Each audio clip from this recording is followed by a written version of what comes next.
Hello and good evening friends.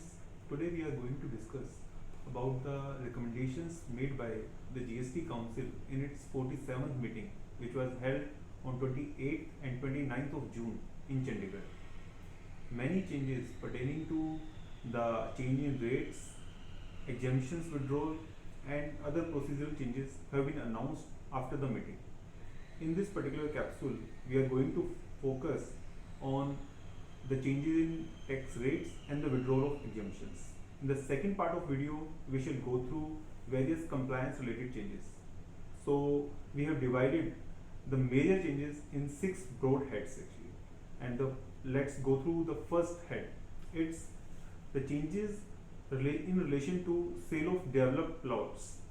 जैसा कि हमें पता है कि डेवलप प्लॉट्स के ऊपर गुजरात RRR ने एक रूलिंग दी थी जिसमें उन्होंने इसको बोला था कि अगर किसी प्लॉट ऑफ लैंड को उसके अंदर कुछ फैसिलिटीज को इनबिल्ट करके लाइक लेनिंग करना, सीवरेज की फैसिलिटीज देना, इलेक्ट्रिकल लाइंस देना, उसके बाद अगर उन प्लॉट्स को काट के बेचा जाता है तो then that shall be treated as a construction service and that shall be taxable. तो अब जीएसटी काउंसिल ने इसको क्लैरिफाई किया है कि वो जो सर्विस है it shall still be covered under schedule 3 of CGST act and it shall be not taxable to GST. This is a very welcome clarification for the real estate industry that this kind of sale of plots after leaning and certain development would not be subject to tax. The second clarification issued is in relation to preferential location charges in relation to long term leasing of plot. तो जैसा हमें पता है कि long term leasing of plot was always taxable, but the issue was on the chargeability of GST on preferential location charges. तो इस पे GST Council ने clarify किया है कि same taxation would be there in case of PLC which is there in case of lease rent itself. So that is also a welcome clarification which has been issued. Third change is in relation to transportation sector. तो transportation के अंदर दो changes उन्होंने इसमें propose किए हैं. The first in relation to transportation of goods and passengers by ropeways. इसका जो टैक्स का रेट था वो पहले 18% था. Now GST council has propose this rate at 5% with credit of only input services, meaning thereby that the credit of capital goods and inputs would not be available going forward. So though the rate has been reduced for this particular sector, however the availability of ITC has also been reduced to a certain extent. And the second change is in relation to renting of truck and goods carriers, where the cost of fuel has been included and this truck has been rented without the operator. In this case, the rate of tax has been reduced from 18% to 12%. However, we need to be mindful that in case operator has been provided, in that case it shall continue to be taxed at the rate of 18% and there will not be any change.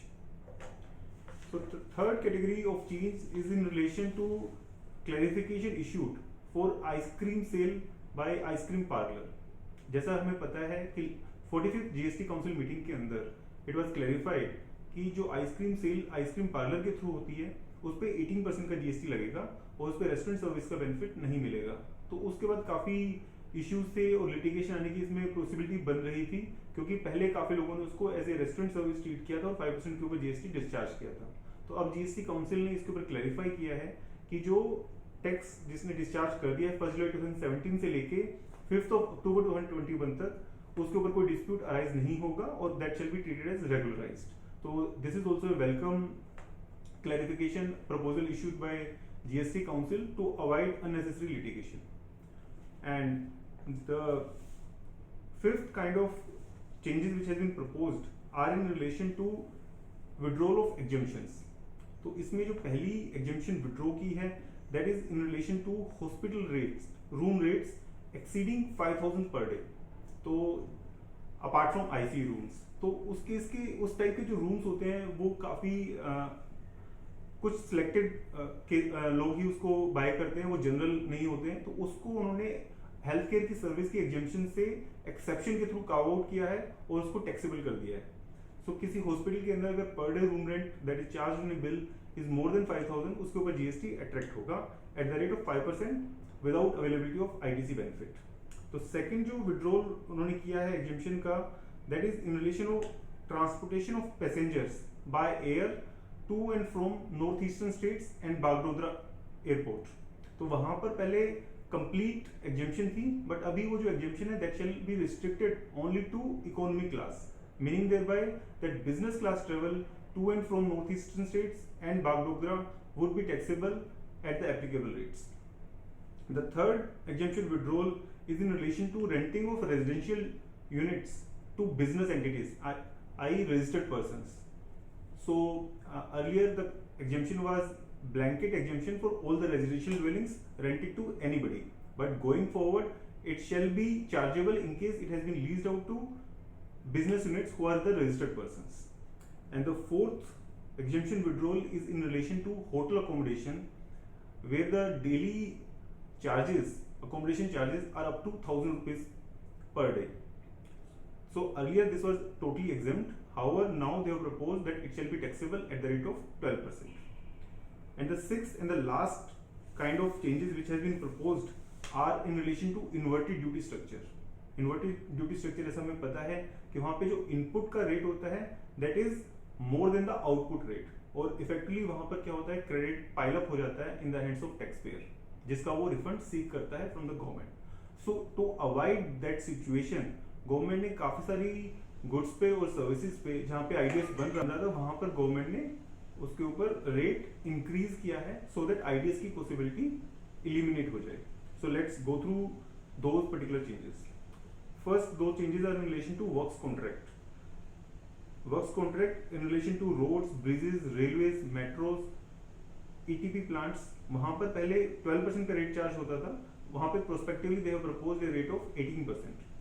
Similarly जो works contracted services provide होती हैं central government, state government या local authority को in relation to historical monuments, canals, dams, pipelines, water supply plants, educational institutions, hospitals etcetera, वहां पर भी जो rate of tax है वो 12% से 18% किया गया है.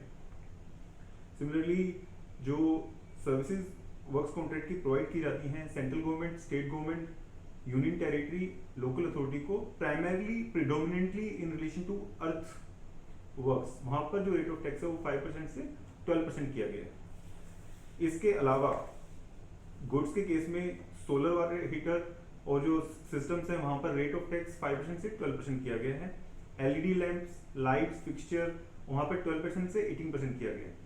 प्रिंटिंग, राइटिंग एंड ड्राइंग पे भी रेट 12% से 18% हुआ है. इसके अलावा सर्विसेज में जो जॉब वर्क की सर्विसेज प्रोवाइड की जाती हैं in processing of hide, skins and leather, वहां पर भी रेट 5% का 12% किया हुआ है.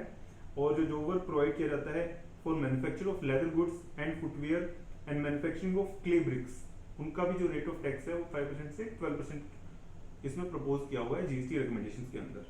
तो इन सब चेंजेस से इन्वर्टेड ड्यूटी स्ट्रक्चर की जो पॉसिबिलिटीज है और जो आईटीसी एक्यूमुलेट होता है वो टू ए लार्ज एक्सटेंट से रिड्यूस होगा.